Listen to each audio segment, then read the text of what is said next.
Olá, meu amigo, olá, minha amiga. Muito obrigado por você acompanhar aí as nossas meditações e que você possa crescer em conhecimento e em graça diante de Deus e também diante dos homens. Nós só poderemos estar de pé diante de grandes autoridades deste mundo, até mesmo de pessoas simples, se primeiro nos curvarmos diante daquele que fez os céus, a terra e tudo o que neles há. E que, além de dar seu Filho para morrer por nós neste mundo, nos deixou sua carta de amor, uma carta que transcreve, literalmente, o grande amor de Deus pela humanidade. Vamos para a promessa à igreja de Esmirna. Verso 11 de Apocalipse 2 diz: Quem tem ouvidos, ouça o que o Espírito diz às igrejas. O vencedor de modo nenhum sofrerá o dano da segunda morte. Como nós falamos, foi uma carnificina geral este período do ano 100 ao ano 313, 10 longos períodos de perseguição, mas o último período, de 303 a 313, por obra de Diocleciano, foi o pior de todos. O propósito deste homem terrível, deste imperador de Satanás, era destruir por completo a Igreja de Deus. Mas ele estava brincando com fogo, estava lutando contra o próprio Deus. E tudo neste mundo acaba, até mesmo a vida desses homens ímpios que atentam contra a verdade. Cai Diocleciano e entra Constantino no ano 313.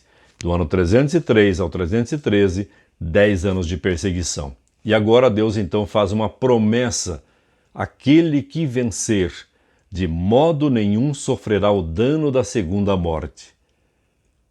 Percebeu que a mensagem está carregada de um simbolismo tal que, com certeza, quando lida nesse tempo de Esmirna, foi como um bálsamo, um aroma perfumado, uma água fresca e tranquila que eles bebiam da palavra de Deus, uma promessa de que eles não sofreriam o dano da segunda morte.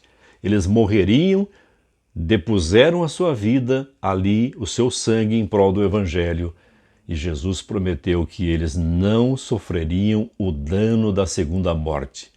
O que isso quer dizer, Hildo? Nós vamos estudar aí para frente sobre o estado do homem na morte. O Apocalipse revela tudo, inclusive o estado do homem na morte, onde ele está quando morre, para onde ele vai. E aqui Jesus fala da segunda morte. Ele não está falando só da primeira, ele está falando da segunda morte. E que segunda morte é essa, Hildo? Bem, isso a gente vai estudar lá para frente.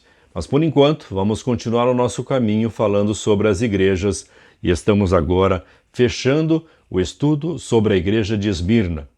Uma igreja que sofreu grandes perseguições, enfrentou problemas teológicos dentro da igreja com a infiltração de pessoas não convertidas que achavam, porque eram descendentes de Abraão, eram herdeiros da promessa, mas a palavra de Deus jamais enfatizou o fato de que uma pessoa carnal, descendente de Abraão, herda a vida eterna apenas e tão somente por ser filho de Abraão. A parábola do rico e do Lázaro exemplifica exatamente isso. Jesus contou ali uma historinha, ele criou essa história colocando Abraão como centro da adoração e então ele termina dizendo que ainda que um morto ressuscitasse e viesse contar, as pessoas não acreditariam. E Jesus dá ênfase ali nessa parábola justamente no fato de que muitos judeus acreditavam que seriam salvos, viveriam eternamente apenas e tão somente por serem descendentes de Abraão. E a gente descobriu no estudo desta igreja que, além de pertencermos a uma denominação que os nossos pais seguem, precisamos crer de fato na pessoa de Jesus, no sangue de Cristo, pois afinal de contas, somente seremos salvos pela graça de Deus. E pela graça de Deus seremos também transformados em novas criaturas que amam a Deus e guardam os seus mandamentos. por amor, por adorar aquele que salvou o mundo, criou o mundo primeiramente e o salvou pelo sangue na cruz. Um grande abraço e até o próximo estudo, quando começaremos então a conhecer um pouco mais sobre a igreja de Pérgamo.